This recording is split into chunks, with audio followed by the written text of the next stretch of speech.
Hello friends, I am going to discuss with you on topic verb.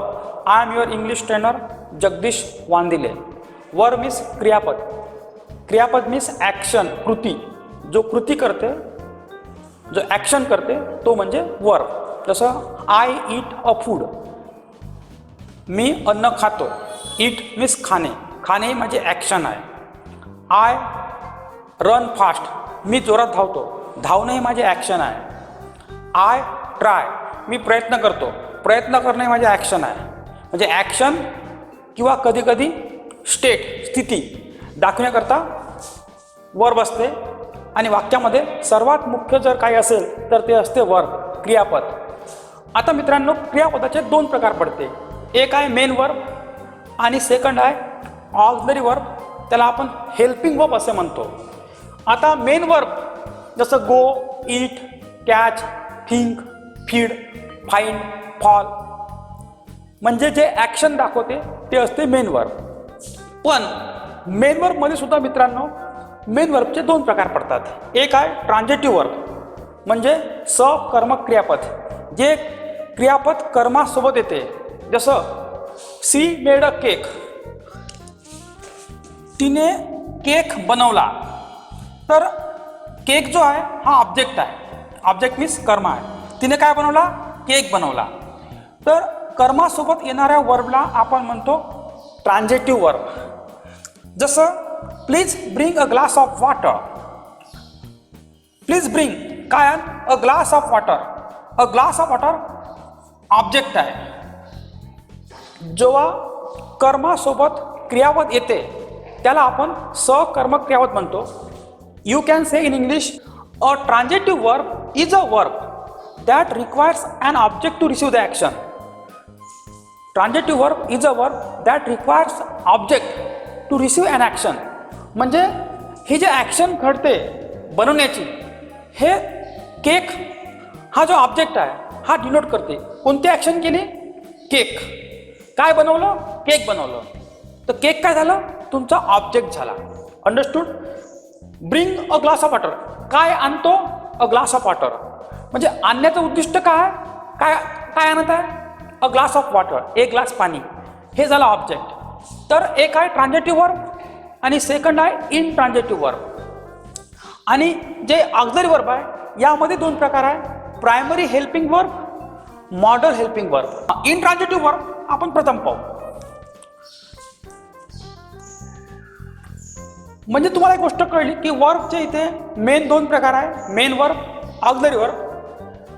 Main वर्बमध्ये दोन प्रकार आहे, transitive verb, intransitive verb. Auxiliary वर्बमध्ये दोन प्रकार आहे, primary helping verb, modal helping verb. की जेथे ऑब्जेक्ट असते, कर्म असते त्याला आपण ट्रान्झिटिव्ह वर्ब म्हणतो. जेथे कर्म नसते, प्लीज सीट, कृपया बस, ह्या वाक्यात ऑब्जेक्ट नाही आहे म्हणून हे इन ट्रान्झिटिव्ह वर्ब आहे. He is a doctor, he is a doctor. तो डॉक्टर आहे, स्वतः आहे, करता स्वतःबद्दल बोलत आहे, पण इथे ऑब्जेक्ट नाही आहे, कर्म नाही आहे. हे झालं इन ट्रान्झिटिव्ह वर्ब. तर मी तुम्हाला डीपमध्ये हा सर्व गोष्टी बारकाईने शिकवणार आहे. तत्पूर्वी तुम्हाला प्रायमरी हेल्पिंग वर्ब कशाला ते सांगतो. बी, डू आणि टू हॅव हे प्रायमरी हेल्पिंग वर्ब आहे. त्याचं डिटेल इन्फॉर्मेशन आपण घेणार आहोत. बीमध्ये इज आर आहे, वाजवर आहे. डूमध्ये डू डज डीड आहे. हॅवमध्ये हॅव हॅज हॅड आहे. इथे मॉडल हेल्पिंग वर्ब तुम्हाला माहीत आहे. I can play a cricket. तर I can play a cricket, इथे प्ले हा मेन वर्ब आहे.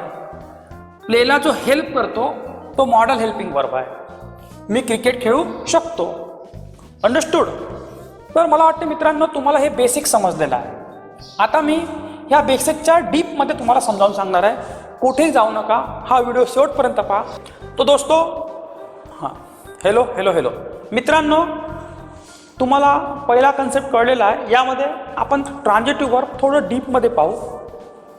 राम गेव मी अ पेन, रामने मला पेन दिला. इथे रामने मला दिला, काय दिलं? अ पेन.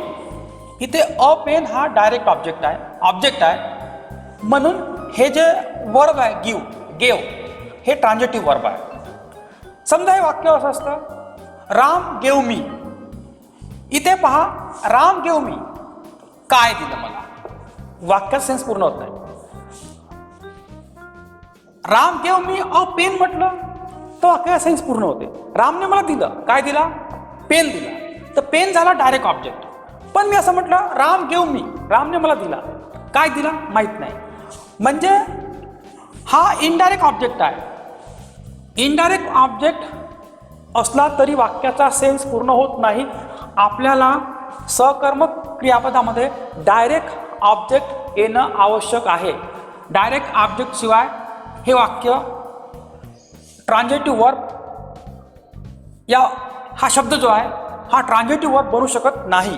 आणि जेथे डायरेक्ट ऑब्जेक्ट आहे त्यालाच आपण प्युअरली ट्रान्झिटिव्ह वर्ब म्हणू शकतो. राम गेव मी अ पेन, इथे मी हा शब्द इनडायरेक्ट ऑब्जेक्ट आहे आणि अ पेन हा शब्द डायरेक्ट ऑब्जेक्ट आहे. आणि डायरेक्ट ऑब्जेक्ट असल्याशिवाय वाक्य प्युअरली ट्रान्झिटिव्ह वर्ब बनू शकत नाही. मित्रांनो, bring, carry, climb, give, hit, make हे प्युअरली ट्रान्झिटिव्ह वर्ब आहे. कारण he brings a bat for me, तो माझ्याकरता बॅट आणतो, ऑब्जेक्ट काय आहे, bat. He carries 10 kilo weight on his shoulder. He carries काय वाहून नेतो, 10 किलो वेट, 10 किलो वजन. मित्रांनो पहा, पुन्हा काही वाक्य मी तुम्हाला देतो. I ordered a new phone, I ordered a place of right. हा ट्रान्झिटिव्ह वर्ब आहे. कारण काय ऑर्डर केला, अ न्यू फोन. काय ऑर्डर केला, अ प्लेस ऑफ राईट्स. म्हणजे इथे ऑब्जेक्ट हा डायरेक्ट वर्बला दिलेला आहे, त्यामुळे हा ट्रान्झिटिव्ह वर्ब आहे. अंडरस्टूड. दुसरा मुद्दा, he saw in the mirror, त्याने आरशामध्ये पाहिले. इथे प्रेपोजिशनला ऑब्जेक्ट अटॅच केलेला आहे, पण डायरेक्ट वर्बला इथे ऑब्जेक्ट नाही आहे. म्हणून हे जे वाक्य आहे नो ऑब्जेक्ट असल्यामुळे हे ट्रान्झिटिव्ह, हा शब्द ट्रान्झिटिव्ह वर्ब नाही आहे, हा इन ट्रान्झिटिव्ह वर्ब आहे. जर हे वाक्य असं असतं, ही सॉ द मिरर, त्याने मिरर पाहला, त्याने आरसा पाहला. काय पाहला, डायरेक्ट मिरर. म्हणजे जर ऑब्जेक्ट डायरेक्ट वर्बला अटॅच असेल तर तो होते ट्रान्झिटिव्ह वर्ब. इथे या वाक्यामध्ये ऑब्जेक्ट हा प्रेपोजिशनला अटॅच होता. He saw in the mirror, त्याने आरशामध्ये पाहिलं. आणि इथे ही सॉ द मिरर, त्याने आरसा पाहिला. त्याचा ऑब्जेक्ट काय पाहण्याचं, आरसा. हे ट्रान्झिटिव्ह वर्ब आहे. हा वर्ब ट्रान्झिटिव्ह आहे कारण इथे डायरेक्ट ऑब्जेक्ट दिला आहे. इथे प्रेपोजिशन शब्द आल्यामुळे प्रेपोजिशनला ऑब्जेक्ट अटॅच झाला, वर्बला नाही, म्हणून हा इन ट्रान्झिटिव्ह वर्ब आहे, हा ट्रान्झिटिव्ह वर्ब नाही आहे. दुसरं वाक्य पाहू. The army attacked on the terrorist. सैनिकांनी टेररिस्टवर अटॅक केला, टेररिस्टवर अटॅक केला. म्हणजे ऑन इथे हे प्रेपोजिशन आलेलं आहे. आपल्याला वर्बला ऑब्जेक्ट पाहिजे, प्रेपोजिशनला नाही, म्हणून इथे नो ऑब्जेक्ट असल्यामुळे हे इन ट्रान्झिटिव्ह वर्ब आहे, ट्रान्झिटिव्ह वर्ब नाही आहे. परंतु हे जर वाक्य असं असतं, the army attacked the terrorist, म्हणजे आर्मीने हल्ला केला डायरेक्ट कोणावर, टेररिस्टवर. इथे वर्बला ऑब्जेक्ट आलेला आहे, म्हणून हे ट्रान्झिटिव्ह वर्ब झालं जेव्हा ऑन शब्द आपण इथून इरेज केला तेव्हा. तर हे फक्त मायक्रो लेवलचे बारकावे आहे, तुम्ही लक्षात ठेवाल अशी मी अपेक्षा करतो. आता मित्रांनो, इन ट्रान्झिटिव्ह वर्बबद्दल आपण माहिती घेत आहोत. इथे पहा मित्रांनो, व्याख्या जर लक्षात घेतली, the verb used without an object is called an intransitive verb. ज्या वर्बला ऑब्जेक्ट नसते त्याला आपण अकर्मक, कर्म नसलेलं अकर्मक क्रियापद असं म्हणतो. जसं बा, ही इज लॉकिंग, तो हसत आहे, या वाक्यात ऑब्जेक्ट नाही आहे. ही रन्स फास्ट, तो जोराने धावतो. फास्ट हा इथे ॲडवर्ब आहे. ॲडवर्ब, प्रेपोजिशन आणि ॲडजेक्टिव्ह हे जर वर्ब जर असेल तर ते वाक्य मोस्टली इन ट्रान्झिटिव्ह असते. आपल्याला नाऊन पाहिजे. काय पाहिजे, नाऊन पाहिजे. जसं पुढचं वाक्य पाहू, मग तुमचे कन्सेप्ट थोडे क्लिअर होईल. एक मुद्दा पुन्हा इथे क्लिअर करण्याजोगता आहे. तो म्हणजे बरेचसे वर्ब मित्रांनो असे असते की जे ट्रान्झिटिव्ह बी असते आणि इनट्रान्झिटिव्ह बी असते. डिपेंड करते परिस्थितीवर की त्या वाक्यामध्ये ऑब्जेक्ट आहे किंवा नाही आहे. जसं मी तुम्हाला एक्झाम्पल समजावून सांगतो. घंटी जोराने वाजली, द बेल रँग लाऊडली. हा सिंपल पास्ट टेन्स आहे. इथे वाजली पण कशी जोराने वाजली. जोराने हे घंटीची विशेषता आहे, म्हणजे हा ॲडजेक्टिव्ह आहे, बरोबर आहे. तर इथे ऑब्जेक्ट नाही आहे म्हणून हा जो वर्ब आहे हा इनट्रान्झिटिव्ह वर्ब आहे. पण समजा हे वाक्य असं असतं, चपराशाने घंटी वाजवली, द पियॉन रँग द बेल. चपराशाने काय वाजवली? घंटी वाजवली. म्हणजे रँग हा ट्रान्झिटिव्ह वर्ब आहे, कारण ते द बेल हे ऑब्जेक्ट आलेलं आहे. म्हणजे ऑब्जेक्ट असेल तर ते झालं ट्रान्झिटिव्ह वर्ब आणि ऑब्जेक्ट नसेल तर ते झालं इनट्रान्झिटिव्ह वर्ब. पुन्हा एक वाक्य आपण पाहू. राम जोराने बोलला. राम जोराने बोलतो. सिंपल प्रेझेंट टेन्सचं वाक्य. Ram speaks too loudly. Ram खूप जोराने बोलतो. आता टू लाऊडली हे त्याची बोलण्याची विशेषता आहे, म्हणजे इथे बोलतो पण खूप जोराने बोलतो. खूप हा ॲडवर्ब आहे, लाऊडली ॲडजेक्टिव्ह आहे.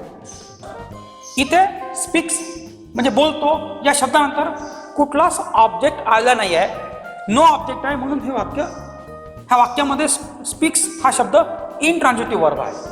ठीक आहे. मग पुढे आपण पाहू. Shyam broke the glass. श्यामने ग्लास तोडला. Shyam broke the glass. श्यामने ग्लास तोडला. इथे तोडला, काय तोडला? ग्लास तोडला. द ग्लास हा ऑब्जेक्ट आहे, म्हणून हे ब्रोक हा शब्द ट्रान्झिटिव्ह वर्ब आहे. आणि प्युअरली इनट्रान्झिटिव्ह वर्ब मी तुम्हाला सांगतो. जसं क्राय हा प्युअरली इनट्रान्झिटिव्ह आहे. ही क्राईज लाऊडली.